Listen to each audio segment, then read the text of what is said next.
Muito bem. Nas duas músicas que vocês ouviram o grupo cantar, eu percebi que isso é muito forte na gente. A ideia de que quando você está com Jesus, as coisas não dão erradas para você. Esta é uma mensagem comum das igrejas cristãs, porque a Bíblia transmite uma segurança em Jesus que a gente normalmente prega do jeito em que foram cantadas aqui. Nem sempre nós entendemos muito bem essa mensagem, porque a nossa percepção é de que se nós estivermos bem com Jesus e se formos fiéis, as coisas não sairão erradas para nós. Quando eu digo sair errada ou erradas, é uma coisa que a gente não goste, que a gente não se ofenda, não se machuque, não se entristeça. Mas Jesus, pertinho do momento da despedida dos discípulos, ele disse: no mundo tereis aflições. Ele não disse, vocês vão ficar tranquilos. Ele disse, no mundo tereis aflições. Tende bom ânimo, eu venci o mundo. Quando as pessoas tentaram prejudicar Jesus, ele conseguiu superá-los com a sua força, sabedoria e poder? Jesus impediu que falassem mal dele? Jesus impediu que machucassem, que o agredissem, que o condenassem? Jesus impediu que fosse criticado? Jesus impediu que ele mesmo fosse ameaçado tantas vezes? As circunstâncias em que Jesus foi colocado de prova foram muitas. A que mais me choca foi aquela manhã no templo, em que ele chegou, começou a pregar para uma pequena multidão que já estava reunida, e quando já tinha bastante gente junto dele, chegaram os fariseus com uma mulher apanhada em adultério, flagrante. Jogaram-na em sua presença, diante de toda aquela massa, e disseram: Moisés nos ensinou que se alguém fosse pego em adultério, que fosse apedrejada. O que tu dizes? Se Jesus condenasse aquela mulher, como era prescrito nas orientações, nos regulamentos, nas leis prescritas para o tempo da teocracia, aquela mulher deveria ser apedrejada. Se Jesus autorizasse o seu apedrejamento baseado nesta lei, Jesus seria imediatamente condenado pelos romanos, porque naquela ocasião os israelitas, os judeus, eles eram escravos dos romanos, e somente aos romanos era dada a autoridade de julgar e condenar. Então era uma armadilha. Porém, se Jesus negasse o prescrito pela lei e não condenasse a mulher, então ele seria condenado pelas leis judaicas e seria reconhecido como não um legítimo mestre em Israel. Jesus não tinha saída, não havia alternativa intermediária para ele. Então Jesus, inclinando-se, passou a escrever na areia. Muita gente tem questionado o que é que Jesus escrevia na areia. Jesus foi escrevendo diversos pecados. Entre eles, ele colocou o pecado da maledicência, da inveja, da maldade, da vingança, que aquele grupo estava interessado em fazer contra ele. Vingança, inveja, armação, mentira, trapaça. Porque se a mulher foi pega em adultério flagrante, adultério não existe só com um corpo. Tem que ter dois corpos. O corpo feminino e o corpo masculino. Por que naquele momento, diante da multidão, não estava o homem que foi pego em adultério com ela? Ela não pode ser acusada de adultério numa cama sozinha deitada. Naquela cama onde ela estava, tinha que ter um homem deitado com ela. Mas Jesus passou a escrever na areia estes pecados que estavam por trás das intenções.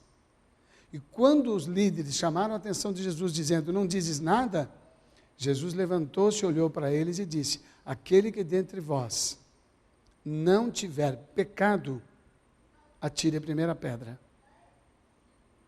A lista de pecados colocadas por Jesus não dizia respeito à maioria da multidão que estava ali, somente aos líderes que estavam envolvidos naquele caso, somente os que tinham planejado pegá-lo num golpe, somente os que estavam intencionados em usar esta coitada desta mulher para condená-lo. Só eles, naquela lista, tinham os seus pecados mencionados. Mas sendo chamada a atenção de Jesus a segunda vez, ele passou a escrever de novo. E daí, então, Jesus incluiu pecados que envolviam toda a multidão.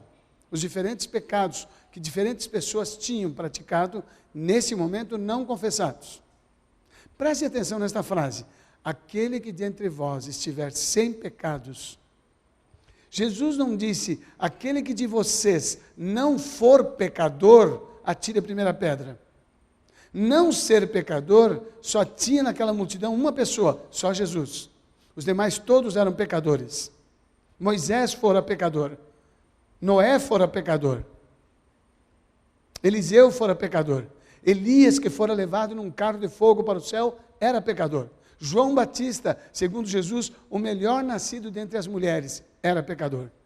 Jesus não disse, aquele que dentre vocês for pecador, atire a primeira pedra. Ele disse, aquele que dentre vós estiver sem pecados, atire a primeira pedra. Sem pecado e pecador é totalmente diferente. Sem pecado é uma pessoa que não tem nenhum pecado consciente mantido sem confissão e abandono. Isso é um pecador. Esse é que está em pecado, aliás. O pecador é o ser humano que nasceu de uma mulher e de um homem nesta terra.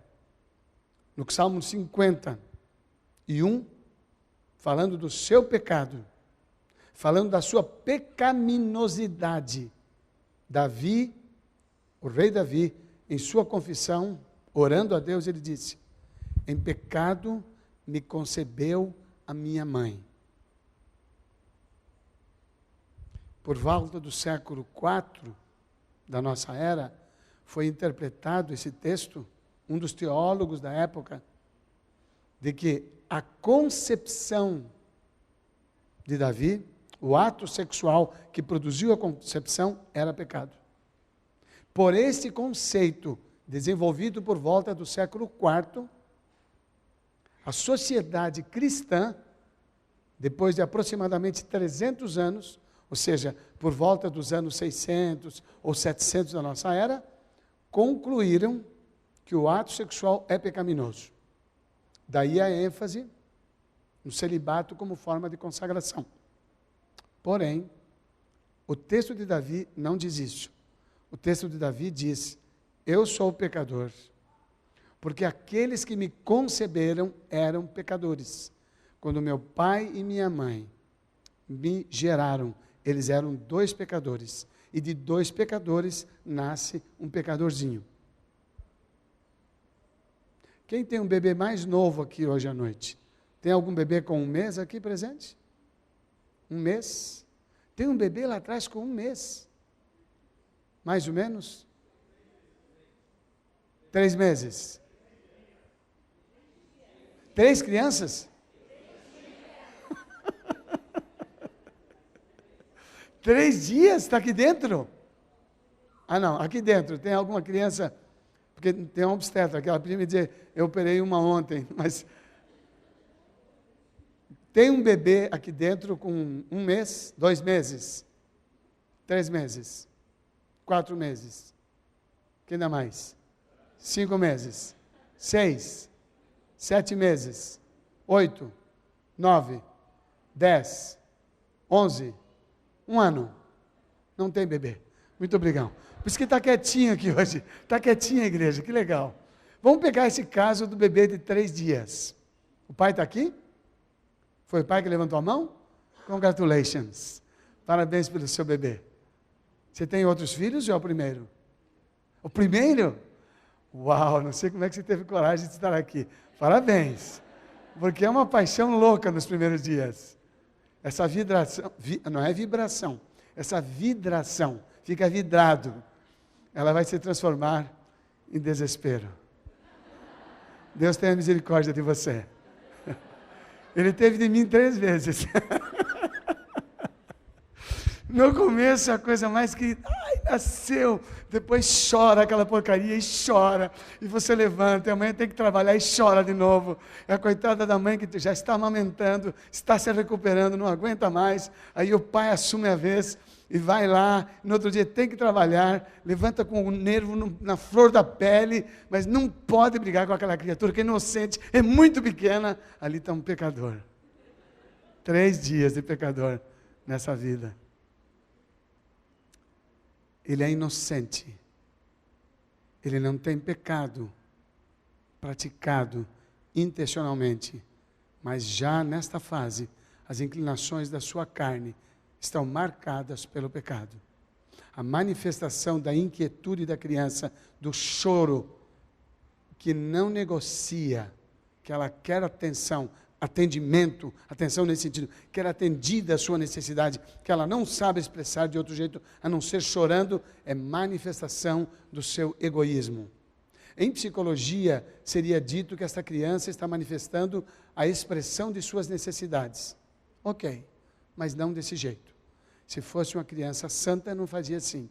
Mas como é um pecador, faz desse jeito. Uá, uá! E vai lá, a mãe, coitada, se está frio, ela aquece, ele sua, tira a roupa, bota água, não é água, vai fazer xixi, está seco, troca a fralda, não tem fralda, está tudo, não há o que conserte, uá, uá, uá, essa manifestação gostosa. Quantos aqui já tiveram filhos na vida, não importa a idade, quantos aqui são pais e mães? Ei, maravilha, todo mundo sabe o quanto é gostoso, você dormindo por volta das 2 da manhã, e uá, uá, parece que o mundo desabou, o coração está explodindo, e essa criança ela se vai. Você corre desesperado, levanta os 2, tropeça, bate um no outro, toca o pé na beirada da cama, de tão desesperados, é um pecadorzinho te chamando, coisa mais querida. Uá! Isso é a manifestação da natureza pecaminosa. E quando cresce fica pior. Você pensa que melhora? Não melhora. Esse é o ser humano, isso é você. Agora, o adulto não pode mais fazer isso. Imagine vocês aí, descontentes. Eu estava olhando, fiquei tão admirado, é muito legal. Ver as pessoas e avaliá-las é um negócio fantástico. Eu vi que, na hora em que o ar foi ligado, alguns estavam assim já, abanando a sua face com o que encontravam na mão. Quando o ar ligou, o rosto foi, alguém pensou em mim. Outros fizeram assim. Quem foi o desgraçado que ligou esse ar? O rosto expressava uma insatisfação não declarada. Então, a nossa natureza não pode, nesse momento, fazer o que o bebê fez. Nenhum desses que não gostaram do frio puderam fazer uá, uá. Nem o outro que estava com calor falou, como é, alguém não vai ligar um ar-condicionado nesse calor, que isso parece um forno. Ninguém fez isso, todo mundo bem comportado. Que povo lindo que vem aqui nessa noite. Educadinhos, a coisa mais querida, uma graça. Vocês são maravilhosos aqui. Eu queria ver vocês na sua casa. E a mesma coisa acontecer. Quem mandou você ligar esse ar? Um falando para o outro, com a maior, entendeu, delicadeza estúpida. Mas é uma coisa fantástica. Cadê minha água? Quem pegou isso aqui? Quem desligou aquilo lá? Quem fez aquilo lá? Essa é a sua natureza, essa é a minha natureza. Essa natureza não tem nada de novo. Ela vem conosco desde pequenos. Em pecado me concebeu a minha mãe, disse o profeta e rei Davi. Quando a minha mãe me concebeu, ela era pecadora. É impossível uma mulher pecadora, unida com um homem pecador, produzir algo diferente. A única que produziu um ser diferente, e foi o único. Quando ela disse para o anjo Gabriel, como poderei eu conceber um filho, se nem casada sou, e nunca tive contato sexual com um homem, a Virgem Maria? O anjo Gabriel olhou para ela e disse, o Espírito Santo te cobrirá, e o que vai nascer de ti é fruto de Deus, é o Filho de Deus. Ela disse, mas como que pode? Ele insistiu com ela e disse, os impossíveis dos homens são possíveis a Deus. Comecem a fixar a sua mente e a sua atenção nesta frase do anjo Gabriel para a Virgem Maria. Os impossíveis dos homens são possíveis a Deus. E eu quero falar agora de terapia. Atendimento terapêutico, terapia psicológica. Os profissionais desta área, por muitos e muitos anos, por décadas, em virtude da ignorância das pessoas, foram mal interpretados e foram extremamente desprezados na sociedade. Os psicólogos, que vieram depois dos psiquiatras, na especialização aceita, os psiquiatras foram tidos declaradamente como sendo profissionais que cuidam de loucos. Só doido varrido tinha que ser cliente deles. Então, o coitado do São, que tinha algum distúrbio, alguma neurose, não procurava esse profissional, porque ele era mal visto. Tu é doido? Quer dizer, o doido é que ia. E o psicólogo era um sujeito que ficava com blá, blá, blá, e que não levava em lugar nenhum, por muito tempo. Até que se percebeu que existem doenças do trato emocional e psicológico que se manifestam até no próprio corpo. Então começou-se a respeitar.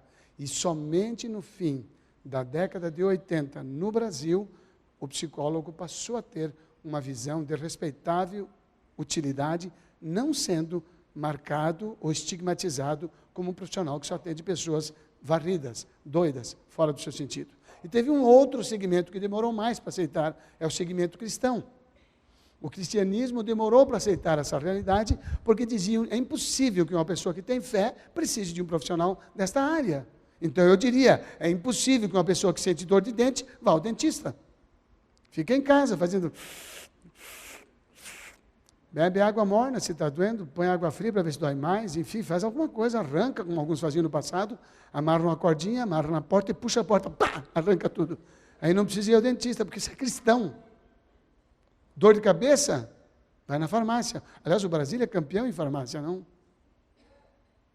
Então, nós nos descuidamos de alguns aspectos que hoje estão sendo, graças ao bom Deus, ressuscitados. Eu quero refletir com vocês sobre a morte hoje à noite. Uma morte que nós não gostamos de lidar.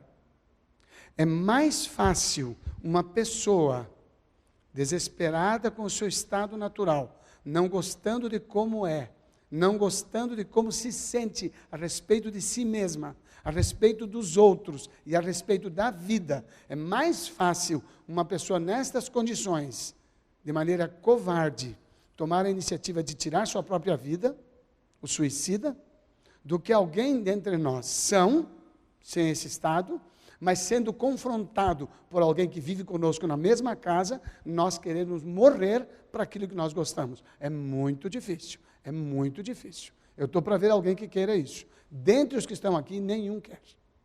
Não precisa nem levantar a mão que eu já sei. Todos fiquem com a mão baixa, que ninguém quer. Nenhum de nós quer abrir mão dos seus próprios interesses, das suas próprias preferências, dos seus próprios gostos, para que o outro assuma o seu lugar. Ninguém quer abrir mão do que prefere para dar espaço ao outro que prefere de maneira diferente, seja filho, seja pai, seja quem for. As mães concessivas e os pais concessivos com os pequeninos é por uma simples razão, ele ainda não entende. Então o filho pede, ele fala não, o filho pede, fala vai. Para de me incomodar. A própria concessão para a criança pequena é uma forma de se livrar de um incômodo. Não é, na verdade, um atendimento da sua necessidade. Porque se fosse atender a sua necessidade, teria que parar, conversar com o pequeno, o que é que você quer. O papai não pode te dar, porque isso aqui faz mal por isso. E ele insiste, não, mas o pai insiste também. E ele insiste, o pai insiste também. E pacientemente se demora o pai ou a mãe explicando, até que cansa a criatura e faz entender que aquilo não é bom para ela. Mas como isso dá trabalho, enquanto pequenos, é mais fácil pai e mãe cederem o que no começo disseram não, então darem. E a criança que ganha, sem ter percebido por que ganhou, ela foi egoísta, persistente, teimosa, exigente, ela ganha, ela entende que aquilo é o certo, e vai passar a exigir mais, e mais, e mais. E a sociedade não vai atendê-la quando ela exigir da sociedade. E este pai e esta mãe, enquanto se livram do incômodo de ensinar esta criatura a desenvolver o autocontrole, enquanto isso, esse pai e esta mãe estão jogando esta criança nos braços do sofrimento. Porque ela vai encontrar barreiras em todos os lugares. Começa com os colegas da escola, não vão fazer o que ela gosta. Os professores não vão fazer o que ela gosta. A polícia não vai fazer o que ela gosta. A sociedade não vai fazer o que ela quer, o que ela gosta. Todas as áreas da atividade humana têm limites, graças a Deus. E no Brasil, porque muitos limites não são exigidos, está essa baderna em termos de respeito às autoridades e à legislação. O povo americano não é melhor que o povo brasileiro em nenhum aspecto. São tão pecadores quanto nós. São tão inclinados ao egoísmo quanto nós. Mas desde cedo foi dito àquele povo, aqui a lei funciona. Se você comete crime, você vai para a cadeia. Se o menino de 16 anos apronta, vai para a cadeia. Aí quando nós entramos nos Estados Unidos em 2000, os meninos que eram presos somente iam com 16 anos de idade. Hoje, com 12 anos de idade, eles colocam vestem a roupa cor de laranja. Porque se fazem crimes com essa idade, matando colegas dentro da escola, usando armas e detonando de maneira desenfreada, estas crianças com 12 anos de idade vão para a cadeia. No ambiente judaico, dos 12 anos em diante, a criança assume responsabilidade. Com 13 anos tem uma cerimônia. Ele se chama filho da lei. Que quer dizer o seguinte, você já sabe o que é certo, você já sabe o que é errado, e você vai pagar pelo que você fizer. Mas nós...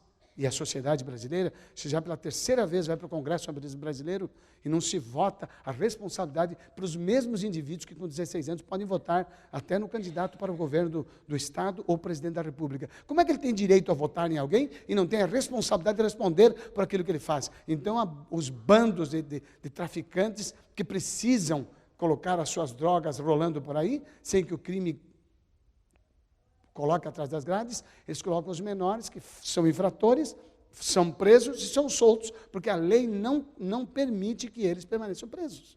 O que eu estou mostrando aqui? Que nós estamos dentro da nossa casa fazendo mais ou menos isso também. E nos esquecemos que nós lidamos com seres pecadores. Aqui dentro, todos são pecadores. Veja o que Jesus disse. Jesus estava se aproximando da sua morte. João, o Evangelho segundo João, capítulo 12. Só para vocês entenderem, no capítulo 13, Jesus realiza o lava-pés. É o momento da despedida com os discípulos. O lava-pés, logo em seguida, ele já tem a ceia, a última ceia, e vai para o Getsemane e em seguida morre. Era a última caminhada de Jesus para Jerusalém. À medida em que Jesus ia caminhando, um grupo de gregos um grupo de igrejas fez uma viagem muito longa para chegar a Jerusalém. E não sabiam quem era Jesus. Eles se aproximaram de André, um dos discípulos, e disseram, Senhor, queremos ver a Jesus. Eles vieram aquela caminhada toda para ver a Jesus. Jesus chamou Filipe e disse, Filipe, o que a gente faz? Filipe foi com André, falaram com Jesus. Jesus, voltando-se para eles, disse, chegou o momento de ser glorificado o Filho do Homem. Olhem que interessante o que Jesus apresenta para nós exatamente neste incidente, porque ele é o centro da nossa reflexão na noite de hoje. João, o Evangelho, capítulo 12, vamos ler os versículos 23 e 24. Jesus respondeu, chegou a hora de ser glorificado o Filho do Homem. Verso 24, digo-lhes verdadeiramente que se o grão de trigo não cair na terra e não morrer, continuará ele só. Mas se morrer, dará muito fruto. Verso 25, aquele que ama a sua vida, a perderá, ao passo que aquele que odeia a sua vida, neste mundo, a conservará para a vida eterna. Esse texto é de uma profundidade impressiva. Nós não temos concepção exata do quanto ele significa. Prestem atenção no grão, qualquer grão. Um grão de milho. Um grão de milho. Milho verde, porque milho entre os humanos, o milho maduro. Bom, o milho maduro a gente faz a farinha, né? Faz aquela farinha, faz fubá, faz aquela farinha que é tipo de uma, eu gosto muito de tomar com leite, eu esqueci o nome, o sucrilho já é uma transformação dele, mas é aquela farinha, bom, enfim, o milho maduro a gente faz farinha, o milho verde, vamos pensar num grão de milho, um grão, eu não vou plantá-lo, ele é fresquinho, eu vou pôr dentro da panela, eu vou cozinhá-lo, e vou comer milho cozido, um grão. Eu nem sei se eu consigo salgar esse danado. Um grão dentro da panela, cozinha um grão. Um monte de água, um grão. Cozinha, esperou, bom, ele vai demorar quase o mesmo tempo que demora para cozinhar 5 espigas. Um grão. Eu pego esse grão, põe na boca, quantos dentes ele consegue preencher? Bom, se tiver buraco no dente, um só. Mas se tiver a obturação bem feita, dá para mastigar em 2 ou 3 dentes e acabou. Nem o gosto do milho direito dá para sentir. Mas eu pego aquele grão, um grão, e planto, rego, e esse grão morre e germina. Na morte, ele germina. E quando germina, dá um pé. No pé, é um pé produtivo, 5 espigas. Aí eu pego as 5 espigas, eu cozinho, como a Yara gosta muito de milho. Eu como ela come 2, e ainda dá para dar para os filhos. Muito milho. Um grão produziu muito milho. Jesus estava usando essa ilustração. Enquanto os discípulos estavam felizes de estar com ele, conversando com ele, ele disse, eu não vim para esse motivo, eu não vou ficar com vocês para sempre. Eu tenho que morrer para produzir frutos.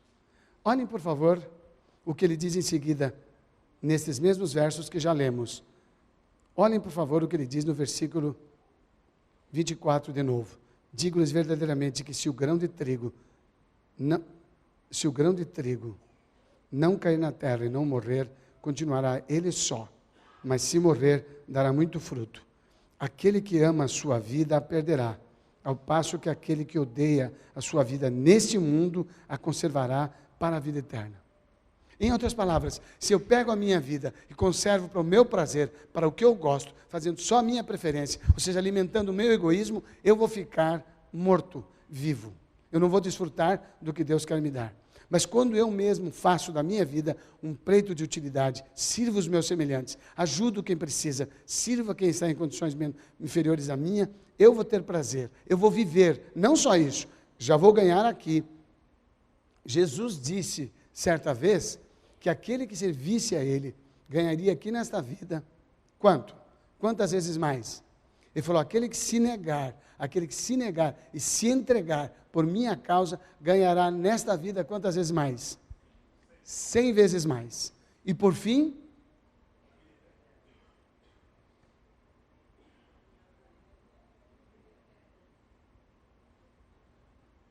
hello? Quem está vivo, diga boa noite. Quem está acordado, diga oi. Que bom. Por um momento eu pensei que eu estava só. Que alívio. Vamos interagir? Senão eu fico falando, vocês podem pensar no que quiserem. E eu mexendo com vocês, vocês precisam pensar no que eu estou falando. Fechado? Quem está de acordo, diga yes. Thank you. Muito bem. Vamos voltar à fita então. Quando volta a fita, o relógio para. Tá bom? Mas a noite está livre. O pastor falou para mim, hoje não tem escola sabatina, não tem almoço, você fica à vontade. E eu estou feliz, porque hoje nós podemos fazer uma vigília aqui. Eu garanto para vocês atividade pelo menos até a meia-noite. Perguntando e vocês respondendo. É lógico, teimando e eu insistindo. Essa parte eu não expliquei, mas essa parte faz parte, entendeu? Eu insisto, você teima, eu também. Você sabe que toda vez que uma mulher fala para mim, sabe qual é o meu problema? Não sei. Eu casei com um teimoso. Eu falo para ela, muito prazer. Eu falo, não, é ele. Eu falo, não, só se conhece um teimoso quando encontra outro. Como é que se descobre um teimoso se o outro não é teimoso? Não tem como. Ele teima, fica com a parede. Ele para de teimar. Mas ele teima, outro teima. Ele teima, outro teima. Já descobrimos quantos? 2. Nunca existe um só teimoso. Existem 2. Você tem um teimoso? Não levanta a mão, por favor. Você tem um teimoso nessa casa? Tem um teimoso na sua casa? Estenda a mão para ele e fala, muito prazer. I'm here. Ou seja, eu também sou teimoso.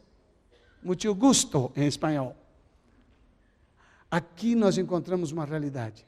Se você teimar aí calado, eu vou teimar aqui perguntando. E nós vamos até a meia-noite, teimando lá, teimando cá. Ok? Muito prazer. Fala thank you.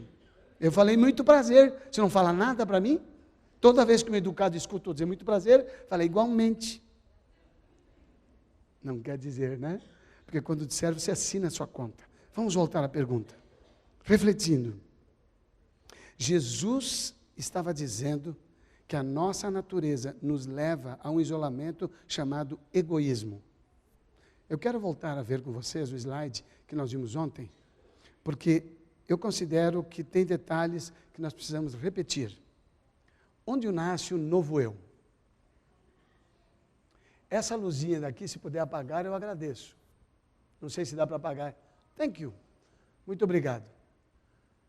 Na maior parte dos problemas da vida, com seus corrosivos cuidados diários, suas dores de cabeça, sua irritação, são o resultado de um temperamento descontrolado. Amanhã à noite, ou é hoje à noite? Deixa eu olhar se é amanhã à noite ou é hoje à noite. É hoje à noite. Nós vamos fazer a distinção do que é temperamento, caráter e personalidade. O governo do eu é o melhor governo do mundo. Com o puro ornamento de um espírito manso e quieto, 99% dos problemas que tão terrivelmente amargam a vida seriam evitados. O homem natural precisa morrer. E o novo homem, Jesus Cristo, deve tomar posse da alma, de modo que o seguidor de Jesus possa dizer em verdade, vivo não mais eu. Este verso dito de cor, quase todos nós sabemos. Quantos de vocês, antes de eu perguntar, já sabiam esse verso de cor? Please, levantem a mão. Vejam, eu quero ver só, levantem a mão. Vivo não mais eu, mas Cristo vive em mim. Agora a verdade é a seguinte, quantos de vocês que levantaram a mão, só os que levantaram a mão, que sabem o verso de cor, quantos de vocês entendem, na verdade, o que esse verso significa? Levantem a mão. Os que entendem, levantem a mão. Reduziu-se a 1/3 aproximadamente. Não, estou sendo generoso. Na verdade foi 20%, ou 18,5%. Foi muito pouco realmente. Agora, dos que levantaram a mão dizendo que entendem, quantos de vocês praticam? 2 mãos, 3 mãos, 3 mãos. Vivo não mais eu, mas Cristo vive em mim, é uma referência que nós não temos em nós por natureza. Não é o meu raciocínio que me dá essa compreensão. Não é a minha inteligência e o grau de conhecimentos que me dão a capacidade de lidar com essa realidade. Não são. Os psicólogos e os psiquiatras podem ajudar uma pessoa a lidar com as suas dificuldades emocionais, suas patologias desenvolvidas no processo de desenvolvimento, falta de afeto, brutalidade, abuso e tantas outras coisas, eles podem ajudá-las a entender, podem ajudá-las a adotar certas técnicas que vão ajudá-las a lidar com seus pensamentos, mas nenhum psicólogo, nenhum psiquiatra consegue dar a estas pessoas condições, forças, para elas poderem continuar fazendo o que aprenderam, entenderam e querem fazer. Elas não conseguem. As pessoas não conseguem perseverar, porque não é humano perseverar contra si mesmo. Não é humano ainda que você entenda. É humano quando nós temos trocas.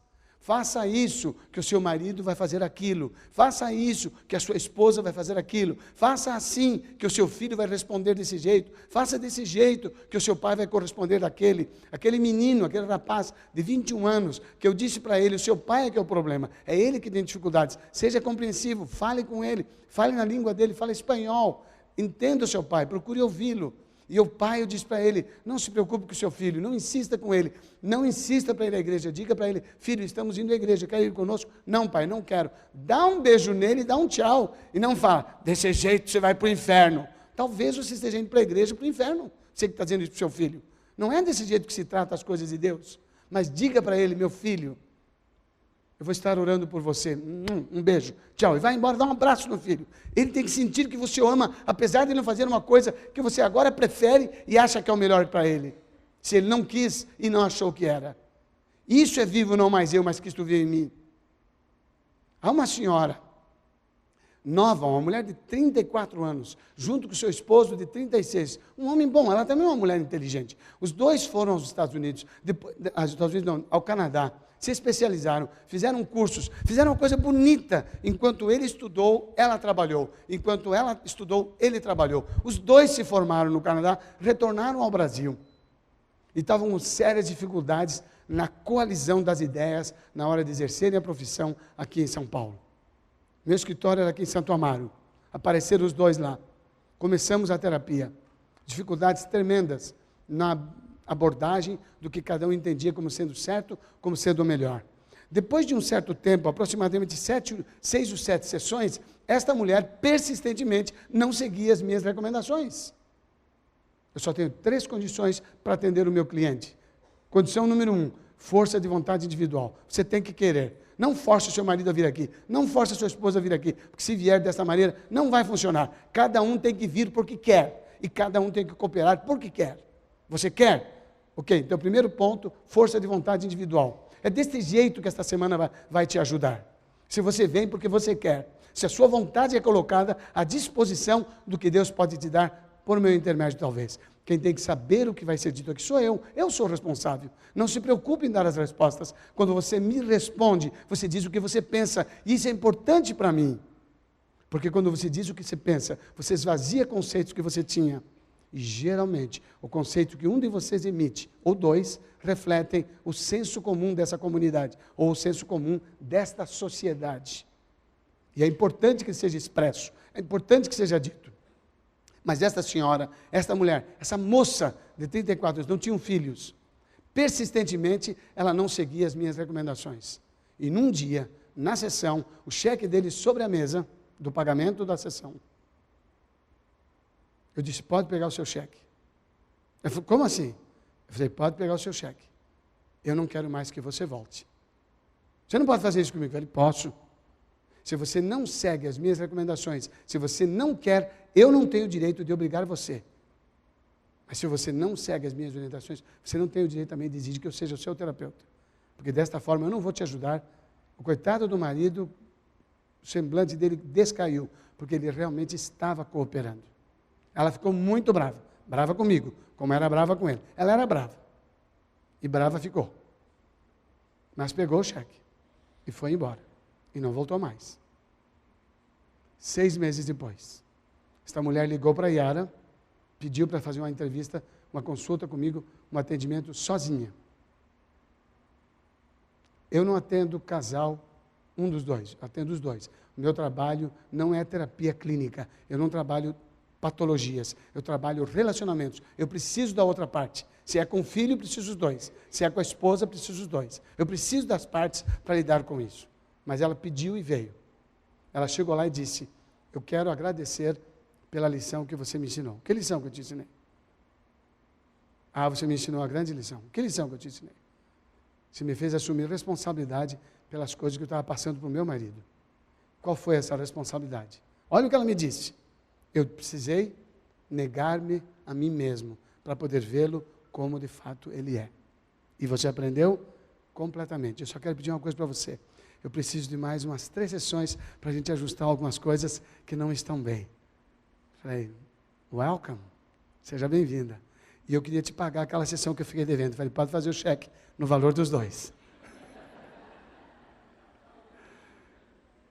Esta pessoa descobriu um segredo dentro de si que estava procurando encontrar dentro do outro. Esta é uma realidade que nós temos dificuldade natural. E é por causa disso que um terapeuta não pode ajudar. Ele vai ter o cliente para sempre. Ele vai e volta, vai e volta.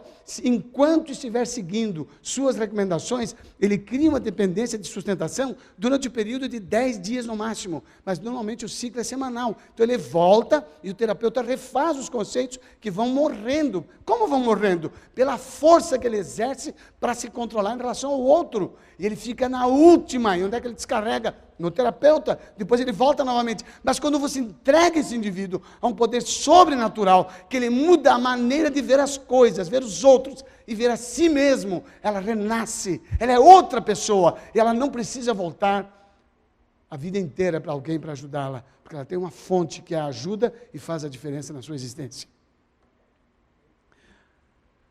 O eu é difícil de ser dominado. A depravação humana em diferentes formas não é facilmente levada em sujeição ao Espírito Santo. Não é. Tem que conceber isso. Não é.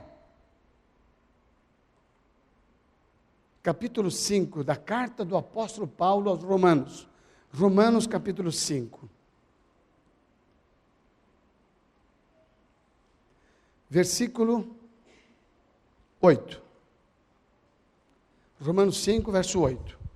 Ora, se morremos com Cristo, cremos também que com Ele viveremos, pois sabemos que, tendo sido ressuscitado dos mortos, Cristo não pode morrer outra vez. A morte não mais terá domínio sobre Ele. Verso 10.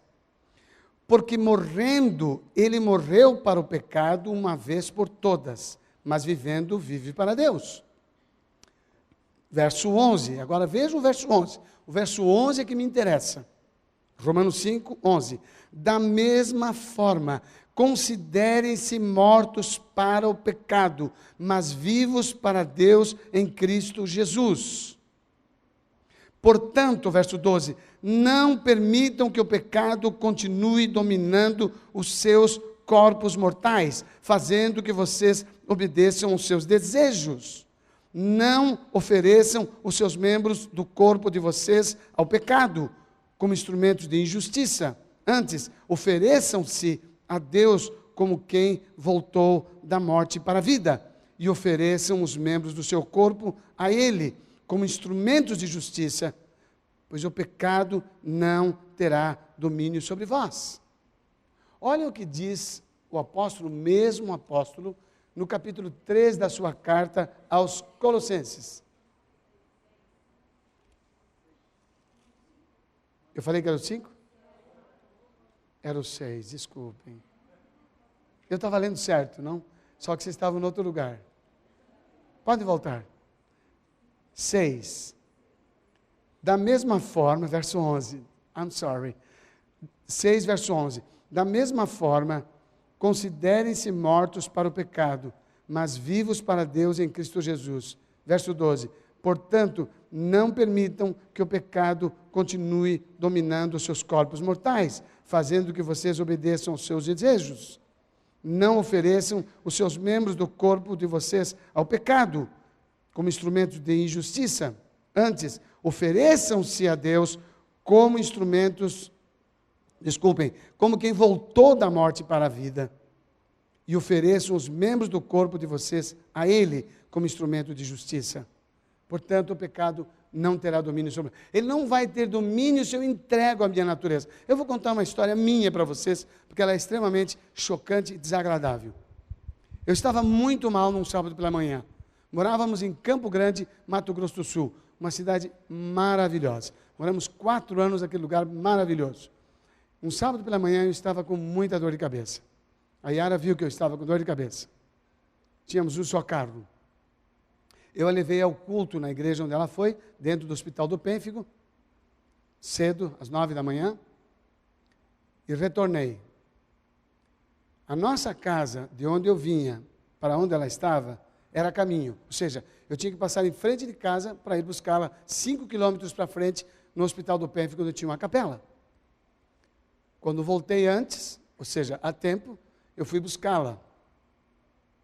Eu normalmente não sofro dor de cabeça, não tem, graças a Deus, esse não é um mal que eu tenho. Aconteceu porque eu estava com algum outro problema no meu corpo. Mas ela sensibilizada, sabendo que eu estava assim, a mulher é mais sensível, o homem é mais lógico, o homem é mais utilitarista. Ele não tem essa sensibilidade, a mulher tem. Elas dengam mais a gente quando a gente fica mal. E os homens se aproveitam disso e ficam muito dengosos com a besteira de uma gripe. Minha vida acabou. Ela com a gripe continua cuidando das crianças, espirrando e trocando as crianças, fazendo comida. Elas são mais fortes do que nós. A gente tem que inclinar a cabeça e dizer, vocês são as tais. Nós somos os Coitadinhos, que nós somos mesmo. Fracotes a mais não poder. Injeção, injeção. Mulher, bom, nosso assunto não é mulher e homem, é o ser humano. Quando eu cheguei lá, passando 5 quilômetros da minha casa, tinha um portão de entrada no hospital e o segurança olhou para mim, me conhecendo, e falou, a sua esposa já foi. Quando ele falou, a sua esposa já foi, o meu eu disse assim, para mim, ele fala rápido, fala que é uma beleza, ele falou assim, te fez de palhaço. Está vendo, sua anta? Você veio de lá até aqui buscá-la, nem ligou para você, primeira carona que achou foi embora. Aí nasceu dentro de mim, naquele momento exato, uma raiva santa. Porque a Yara é santa. A raiva era contra ela, como ela é santa, então era uma raiva, na verdade uma raiva de santa. Mas deu raiva mesmo, uma raiva, subiu na minha cabeça, eu falei, mas que droga, sabendo que eu estou com dor de cabeça. Mas graças ao bom Deus, veio um anjo do Senhor, soprou no meu ouvido. Ela cuidou de você, ela quis te ajudar. E aí eu fiquei com 2 pensamentos. A velha natureza dizendo, pega ela, porque ela merece. Ela te deu um capote. E a nova natureza dizendo, não, faz isso com ela. Ela é tão queridinha, tão boazinha. Ela pensou em você. E graças ao bom Deus, eu saí de frente ao hospital com a nova natureza ganhando a parada. E eu, feliz, a dor de cabeça até aliviou, pensando bem da criaturinha daqui. Eu vim, nanani, nananá, assobiando, feliz. Não estava assobiando, estava com dor de cabeça ainda. Mas eu estava bem. Ela estava bem na foto. Eu estava pensando nela positivamente. Quando cheguei em frente à nossa casa, a pista era 2 faixas, com um canteiro no meio. Da que eu estava para a nossa casa, tinha uma pequena elevação. Quando eu levanto o bico da Paraty, um dia você teve uma linda Paraty, uma gostosura, um carro valorizado da Volkswagen. Então, quando eu virei a Paraty, que dei de cara com a nossa casa, que era em frente à avenida, estava a Yara, a dona Yara, conversando embaixo da árvore, em frente à nossa casa, com a vizinha do lado, que era uma vizinha importante, depois eu conto quem era, ela conversando com ela, quando eu bato o olho nós esperando o trânsito passar, quando eu bato, as duas dando gargalhada, rindo animadas. Na hora, na mesma hora, o velho voltou e o novo dispensou. Eu falei, tá vendo? Zombou da minha cara. Quando um homem fica nervoso, e ele está de carro, é a primeira coisa que descobre se ele está nervoso, são os pneus. Entrei, passei pelas 2, tinha um pouco de pó, ele levantou o pó, e eu entrei na garagem, que era bem espelhada, fiz... Dei aquela freada brusca. Quando eu virei, a vizinha tinha sumido. A vizinha tinha debandou. E a Yara veio, tipo o cachorrinho que faz coisa errada. Ela veio assim, ela veio benzinho. Ela falou, benzinho. Eu virei para ela e fiz assim com a mão, não fale nada. Esta mulher é de uma sabedoria que vocês não fazem ideia. O que ela fez? Quando o seu marido disser para você, meu amor, aqui, mulheres, quantas são casadas e convictas? Mesmo que você esteja arrependida, nessa semana pode ser que você volte a aceitá-lo de novo. Vai, levanta a mão para mim, por favor. Casadas, mulheres, levanta a mão, casadas. Eu tive a impressão que tinha mais mulher casada. O que aconteceu? Os maridos vieram sozinhos? Vamos ver quantos maridos casados estão aqui. Maridos casados ficou interessante. Ok. Mulheres, levantem a mão, por favor, as casadas. Aumentou, que bom. Então, quando o seu marido disser, não fale nada, mulheres me respondam, o que é que sabiamente você deveria fazer? Gostaria de ter um coro um pouquinho mais convincente, tá bom? Quando ele disser amor, bem calmo assim, amor, não fale nada. O que é que ela responde? Nada. That's it. Nada. Simples assim. O homem é lógico, é racional, é mecânico, ele é concreto. a mulher não é concreta. Não, dá para tocar, pode pegar que ela é concreta. Mas eu digo assim, ela é abstrata. A mulher vê coisas que ninguém vê. Inclusive os anjos não veem. Ela vê coisas, só ela vê. E Jesus disse isso, é uma coisa boa. É uma coisa boa. Os anjos invejam as mulheres. Porque Jesus não disse que ainda que um anjo fizesse, ele falou assim, ainda que a mulher esqueça, pode a mulher esquecer o filho que amamenta? Ele falou, mas ainda que viesse a esquecer, eu não me esquecerei de ti. Olha que coisa linda. Ele comparou o amor dele ao amor das mulheres. As mulheres são demais. As mulheres são demais. Mas também são um desastre quando querem. Porque o poder é muito grande. Então é melhor que a gente trate bem para tê-las do nosso lado. Eu quero a minha aliada. Inimiga nem pensar. Então trate bem, porque é melhor. É bem melhor. Eu garanto para você. Então, ela ficou quieta. Entramos em casa. E eu falei a Bíblia. Porque eu queria me acalmar, e a Bíblia é uma fonte de calmaria fantástica. Eu abri a Bíblia na sala, aí ela ligou o computador dela das panelas, e começou a esquentar as coisas lá, e eu na sala não entrava na minha cabeça uma frase sequer da Bíblia, nenhum texto entrava. Eu lia e batia, pá, voltava, pá, voltava. Eu estava mal com um ser humano do meu lado. Jesus disse, 1 João, capítulo 4. Acompanhem-me, por favor. Eu vou ter que correr um pouquinho com vocês, porque eu vou ter que terminar um pouquinho, pelo menos 11h20. Vamos lá, capítulo 4, 1 João, capítulo 4, versículo 19, diz assim, não, 18. No amor não há medo, ao contrário, o perfeito amor expulsa o medo, porque o medo supõe castigo. Aquele que tem medo não está aperfeiçoado no amor. 19. Nós amamos porque Ele nos amou primeiro. Verso 20, se alguém disser, eu amo a Deus, mas odiar ao seu irmão é mentiroso, pois quem não ama o seu irmão a quem vê, não pode amar a Deus a quem não vê. Eu não estava amando a Deus, porque eu não estava amando a Yara. Naquele momento eu estava com raiva, naquele momento eu estava ofendido. A Bíblia não entrava na minha cabeça. E quando você não percebe que Deus não faz pacto com a sua raiva, com o seu ódio, com a sua maldade, com o seu egoísmo, quando você não percebe isso, e você insiste como se fosse religioso, você se torna hipócrita. E nós temos mais gente hipócrita dentro das igrejas, não importa a placa da igreja. Nós temos mais gente hipócrita com as realidades que vive dentro das suas casas, do que gente que realmente vive o domínio do eu diante de alguém que está próximo e que conhece a realidade de quem você é.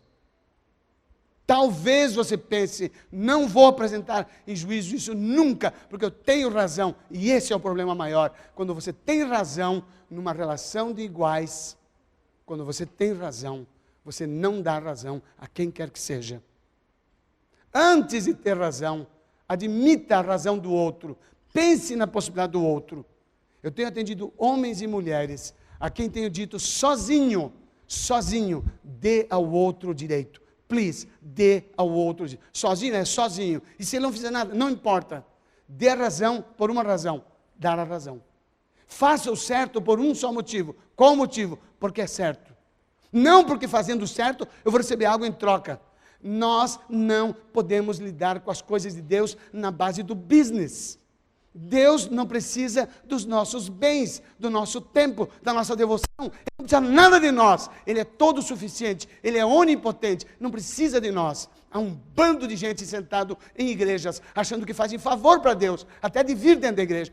Fui ao culto, ganhei pontos com o Senhor, dei minha oferta, ganhei pontos, ganhou nada. Ele não precisa de você, você precisa dele. E o esvaziamento da sua natureza, o esvaziamento do seu eu, é a mínima condição para se entender o próprio Deus e dele receber os benefícios. Isso começa dentro da sua casa. E quando eu percebi o meu erro, quando a Bíblia não entrou na minha cabeça, eu levantei do meu lugar, fui lá na cozinha. Não é fácil, eu reconheço que não é fácil. Eu lutei comigo, fui lá e disse para ela, coloquei as mãos nos ombros dela. E disse, vamos conversar. Muitas mulheres, ou homens se foram invertidos, mas eu quero usar esse exemplo. Na hora em que o outro vem, porque agora é a vez dela ficar emburrada.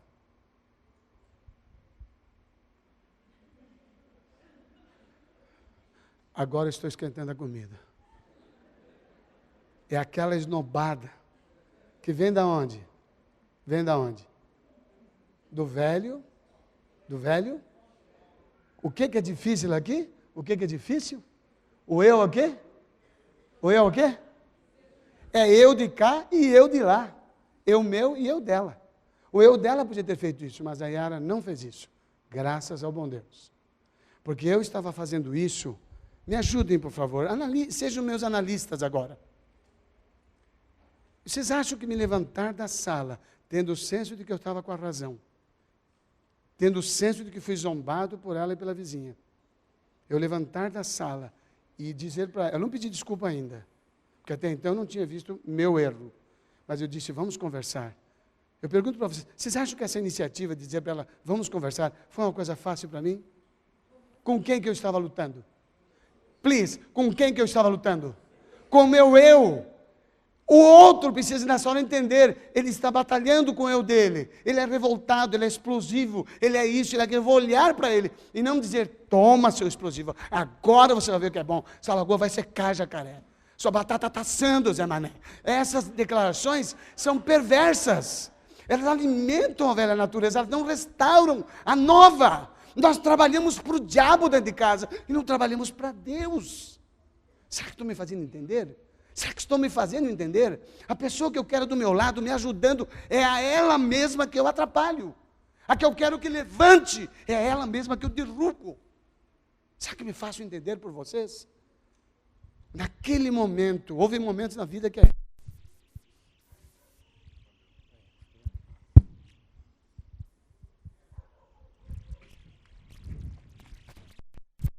Quero colocar sobre ela aqui.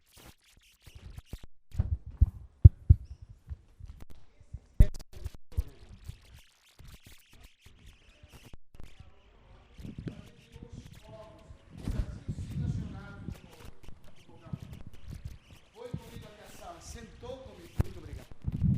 Ela foi comigo até a sala, sentou comigo. Eu disse para ela,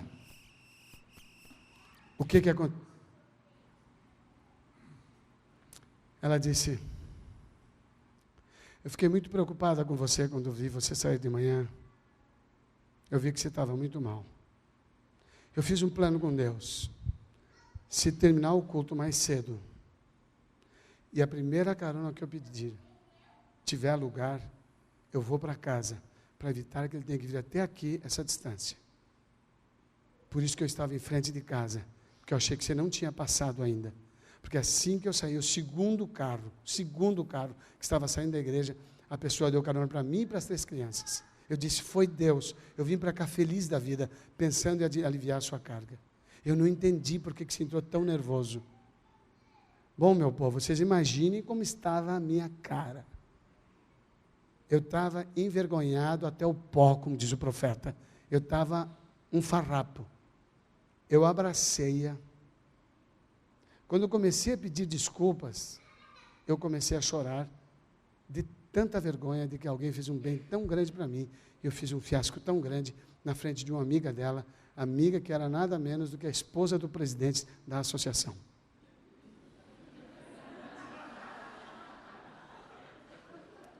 Fiquei bem na foto, não? Ela chorou também. Nós oramos, eu pedi perdão para ela. Ela me perdoou, de verdade. Nós oramos a Deus, sentimos que nossa oração foi ouvida. E daí vem a parte, eu não vou dizer a mais difícil, mas muito difícil. Eu tive que sair fora e bater a porta da vizinha. Eu vou dizer para vocês, a gente precisa pedir perdão para quem a gente ofende, para a gente ver quanto é caro o pecado. Eu saí, meus pés estavam com chumbo, indo em direção à casa do presidente. Fui lá, a casa tinha aquelas janelinhas na porta, sabe aquela janelinha? Eu bati a porta, ela abriu, olhou para mim como quem diz, não fui eu. Ela ainda estava com o rosto espantado do carro. Eu falei, eu queria falar com você. Ela falou assim, não tem nada para falar comigo. Eu falei, eu tenho. Eu falei, não. acerta com a Yara, me deixa fora disso.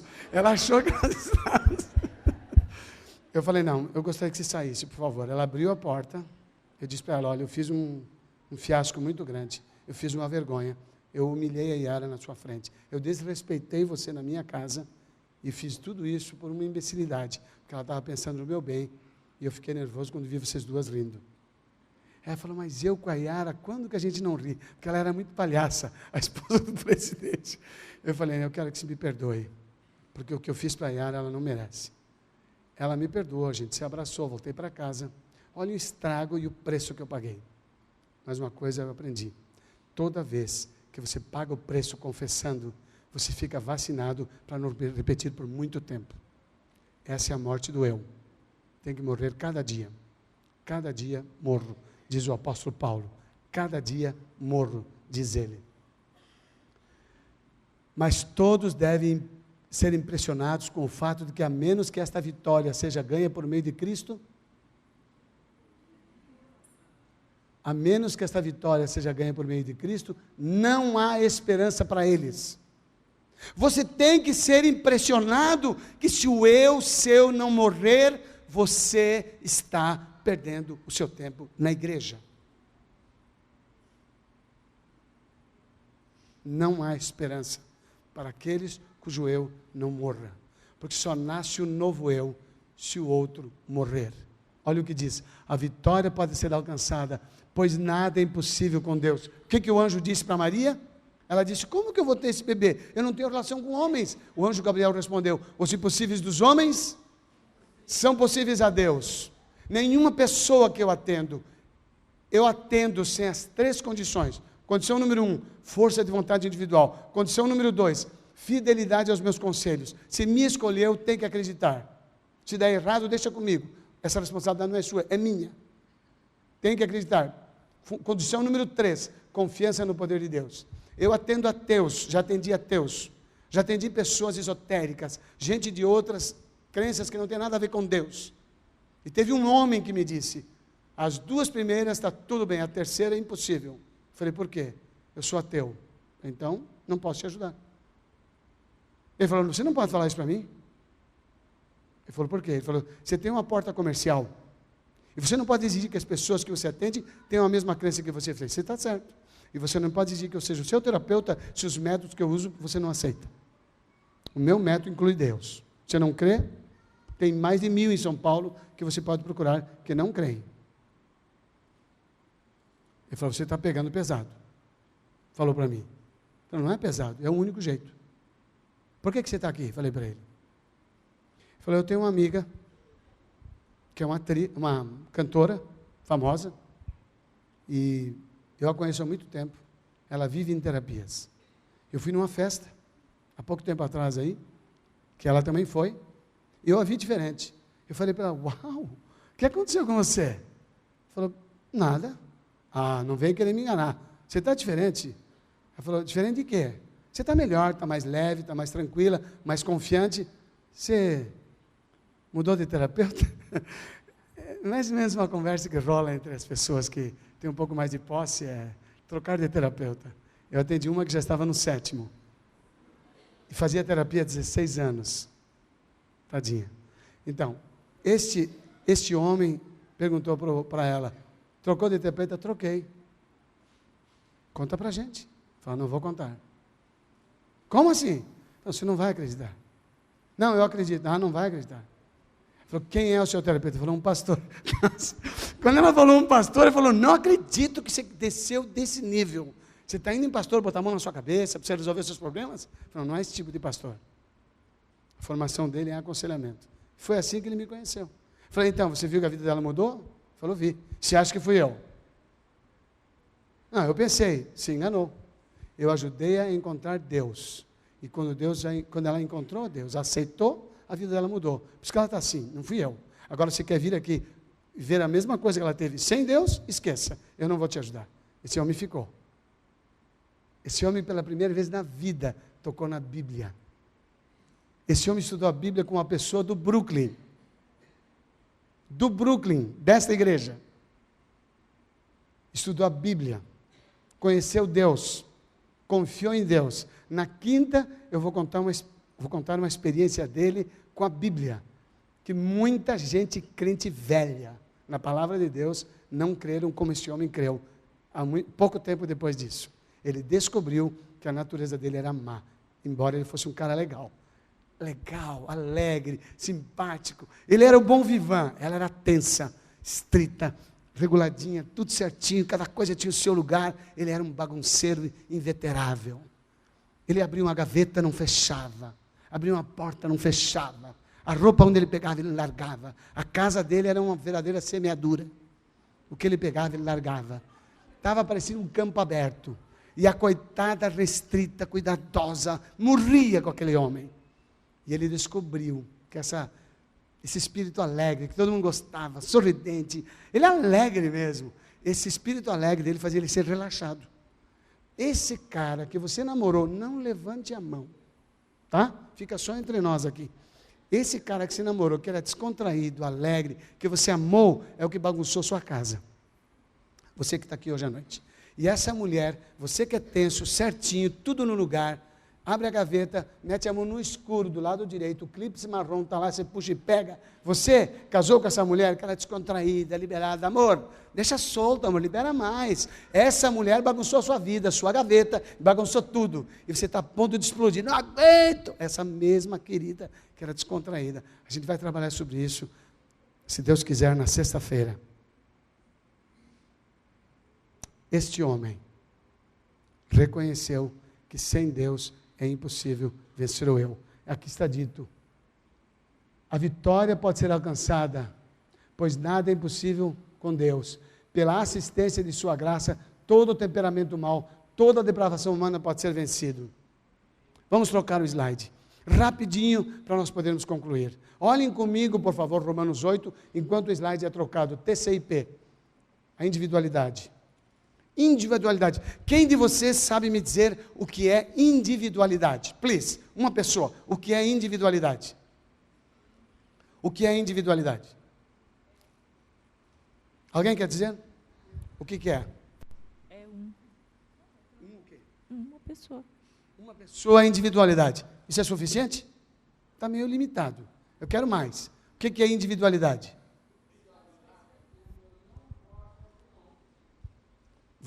Olha que frase interessante essa. O que é individualidade?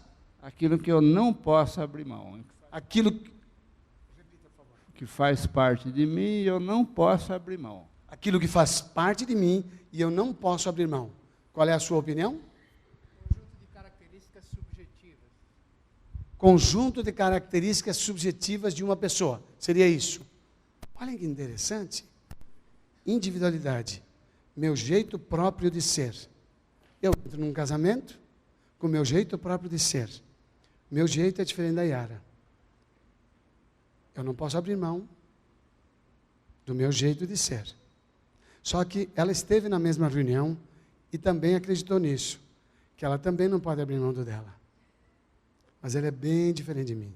Num seminário, uma vez, ela parou para fazer um levantamento de diferenças entre nós dois. Até o ponto que ela foi, tinha mais de 20. O jeito dela de ser, mais de 20 diferentes de mim. Ela sustenta o dela e eu sustento o meu. Nós vamos para onde? Exatamente. Nós vamos viver juntos em guerra ou vamos nos separar. Agora, o que na verdade individualidade é? A sua frase está corretíssima. Meu jeito próprio de ser, do qual não posso abrir mão. Perfeito. Ellen White diz, se alguém atacar a individualidade do outro, agredir a individualidade do outro, é como se lhe tirasse a vida. Preste atenção na gravidade desse ato. Pode a Yara alterar o meu jeito de ser? Yes ou no? Não. Posso eu alterar o dela? Posso eu alterar o meu? Olha como muda, meus anjos. Coisa fofa do titio. Primeira coisa, temperamento é a combinação de características congênitas que inconscientemente grave este palavrão, inconscientemente. É a combinação de características congênitas que inconscientemente afetam o procedimento do indivíduo. Estas características são coordenadas geneticamente com base em fatores hereditários e combinados com sexo e raça. Assim você nasce. Ninguém escolhe. O rapidinho não escolhe ser rapidinho. O lerdinho não escolhe ser lerdinho. O arrumadinho, ajeitadinho, organizadinho. Ele não escolhe ser assim. E o bagunçadinho também não escolhe ser assim. Ele nasce assim. O processo da vida acentua isso na educação dos pais ou alivia. Se o pai tiver sabedoria e conhecimento, vai lhe dar. Por isso que pais que têm mais de um filho têm que educar cada filho do seu próprio jeito, não igual. Todo pai que fala, não sei o que aconteceu, eu dei a mesma educação para todos. Não pode dar a mesma. Você tem que dar um para cada um, de acordo com a sua característica. Tem uma filha nossa, que ela estava no caminho vindo aqui hoje, para assistir a nossa palestra. Veio de São José dos Campos. Pegaram um engarrafamento na Ayrton Senna, coitados. 6h45 voltaram, retornaram, porque não ia dar tempo. Essa filha, a mais velha, ela não gosta de beijo demorado, nem de abraço. Tipo assim, abraçou, fez o que queria, vai em frente. Era abraçar e largar. Então, tinha que chegar assim, oi filha, pequenininha. Não, pai, pai, pai, pequenininha, 3 anos. A do meio, um verdadeiro, como é que eu chamaria? Um gato angorá. A do meio se abraçava, ai, pai, aí ficava, aí, meu tempo é que atrasava, ela não largava, e beijava, esmagava, exprimia, apertava, e falava, e resmungava, a coisa mais querida. Aí eu pego esse mesmo método, dou para outra. Eu então penso, ela não gosta, não vou abraçar. Essa gosta, eu vou vir abraçando. Não! Aquela que não gosta que eu abrace, precisa que eu abrace. Ela só tem uma forma diferente de expressar. Então, para esta que não gosta que abrace, eu abraço mais vezes, todas bem curtinhas, igual namorado. Namorado abraça curto e rápido, beija rápido, ai meu amor, e larga. O casado abraça, amada, segura é casado, não segura é solteiro. Nós invertemos, o casado não está mais se abraçando e solteiro só fica agarrado. Larga, meu povo querido, isso não é para ser assim, não troca as coisas que não funcionam. Mas não gosta de abraço, você dá um amasso e larga. Dá uma abraçada e larga, mas faz várias vezes ao longo do dia. E o outro que se vai demorar, você pode fazer 2 vezes, está ótimo. Abraçou, demorou, esmagou, ficou, resmungou, cheirou, largou, beijou, pronto. Mas você fez isso 2 vezes, está ótimo. Porque são 2 vezes demoradas. Você tem que tratar o filho de acordo com a sua percepção da sua individualidade. Isso vem com ele, nasce com ele. Pode ser aperfeiçoado? Tudo pode ser aperfeiçoado. O que é caráter? É o conjunto de componentes morais do indivíduo, resultantes, olhem isto, please, dos conceitos que lhe foram transmitidos, aceitos e incorporados à sua pessoa. Alguém ensinou, ele aprendeu, aceitou, e quando é que ele incorpora? Me ajudem, quando é que ele incorpora? Quando ele pratica e repete, pratica e repete. Quando alguém pratica algo e repete, o que isso se torna na vida dele? Um hábito. Ontem, na discussão dos viciados, eu achei interessante as palavras que usaram aqui. Diz que o viciado, falaram de hábito, vício bom e vício ruim. Povo querido, vício é uma dependência em que a sua vontade fica neutralizada. Amar nunca será vício. Please. Um rapaz ele fala, não, amar é vício. Não é. Amar nunca será vício. Amar sempre será resultado da sua escolha. É uma ação da vontade.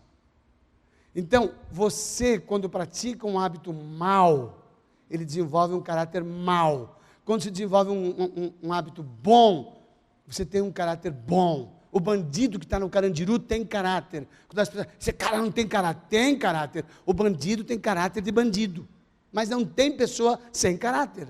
O caráter é um componente natural de todos os seres humanos, um componente moral. E o que é a personalidade? É o semblante externo de nós mesmos, nossa identidade revelada, resultante da combinação de temperamento e caráter desenvolvidos. Então, não mexam no que não se altera. Posso mudar o temperamento do meu marido? Posso mudar o temperamento da minha esposa? Posso mudar o temperamento do meu filho? Ele me irrita porque ele é muito bagunceiro e eu sou muito estrita. Cada chinelo tem um pé direito e um pé esquerdo. As cores não podem misturar. Os mais velhos para ficar perto dos mais novos. Na casa não pode entrar de sapato. Eu tive uma mulher que ela não deixava entrar pela porta da frente para não sujar a sala. Meu marido estava de mal com ela, pediu para mim, por favor, ela nem aqui onde você está, ela quer vir, porque ela é tão perfeita que ela não vem. Você podia ir na minha casa? Eu posso.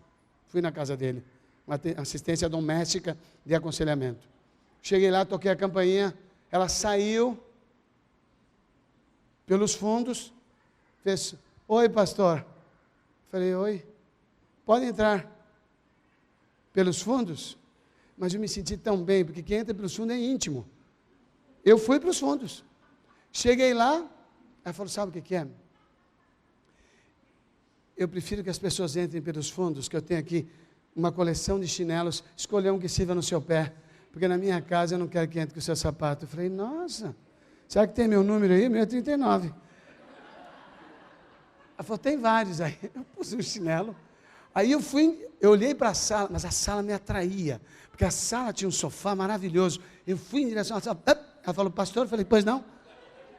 Você se importa de falar comigo na cozinha? Eu falei para ela, já vai sair o almoço?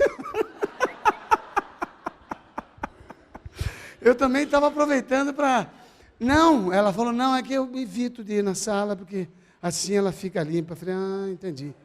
Bom, esta senhora que só tinha um filho, aproximadamente uns 6, 8 meses depois dessas tentativas e contatos, ela foi deixada pelo esposo e pelo filho. Ficou sozinha. Mas a casa está limpinha. E ninguém entra pela frente.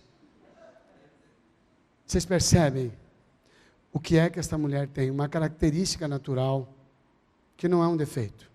Limpeza é defeito? Organização é defeito? Qualquer qualidade que você tenha levada ao excesso, transforma-se num defeito. Toda vez que você preserva a sua identidade e desrespeita do outro, você tem uma defecção de caráter. E o caráter é a única coisa que pode ser mudada. Quando ele muda a personalidade ou não? Quando o caráter muda a personalidade? Se dois componentes fazem parte do mesmo objeto, uma vez que um dos componentes muda, o objeto muda. A personalidade de uma pessoa desagradável, chata, exigente, crica, quando o caráter dela diz, não vou fazer mais isso, porque isso incomoda a minha filha, não vou fazer isso, porque isso incomoda o meu esposo, minha esposa, eu não vou fazer mais isso. Essa pessoa começa a mudar aquele ato, ela está mudando o seu caráter em benefício do outro. Ela não precisaria mudar sozinha, ela não precisaria mudar nada. Deus é tão bondoso que nos colocou juntos para a gente poder mudar, porque nós precisamos mudar. Será que você entende que você não tem que mudar o outro, mas que você tem que mudar você mesma ou você mesmo? Será que você me entende nessa noite? Estou eu conseguindo ser severo o suficiente de que isso é urgente, a morte do seu eu? Quem está pronto para morrer hoje à noite? Dizer, eu vou morrer para os meus luxos, eu vou morrer para os meus caprichos, eu vou me entregar para a minha esposa, eu vou me entregar para o meu marido, eu vou fazer o melhor por ela, não importa o que seja da parte dela, mas eu vou dar o meu melhor de mim, eu vou me negar ao que tanta coisa que eu exigi que não quero mais exigir, tanta coisa do meu marido, tanta coisa da minha esposa, tanta coisa do meu filho, que talvez nunca me ouviu porque eu insisti, mas agora que eu vou ceder, mesmo que eu não faça nada, provavelmente ele vai me ouvir, porque ele vai ver que estou indo na direção dele. Eu quero convidar você para morrer hoje à noite. Quem quer morrer? Sustente essa mão, por favor. Pai querido, a maior luta que temos em nossa vida é contra o nosso próprio eu. Esse eu pecaminoso, egoísta e mau. Jesus veio aqui para nos dar a vitória e nele tudo é possível. Obrigado porque Jesus disse, todo o poder me foi dado nos céus e na terra. E Ele colocou esse poder à nossa disposição. Estas mãos levantadas são a confissão de nossa incapacidade, sozinhos, de fazer essa morte acontecer. Mas essas pessoas sinceras levantaram a sua mão numa confissão. Usa, Senhor, os nossos familiares como instrumentos teus para nos fazer ver aonde precisamos morrer e que em Jesus, diariamente, possamos morrer para renascer o novo homem, o novo ser em Cristo Jesus. Em seu nome agradecemos. Amém.